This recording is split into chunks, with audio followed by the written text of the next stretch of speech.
RockWool is a natural insulation product made from basalt rock, which is produced by the power of volcanoes.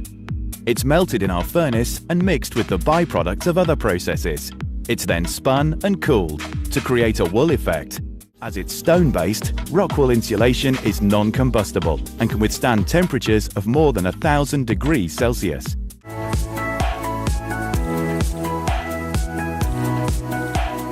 RockWool's team of demonstrators are out to spread the word across the UK, showing the unique benefits of our products.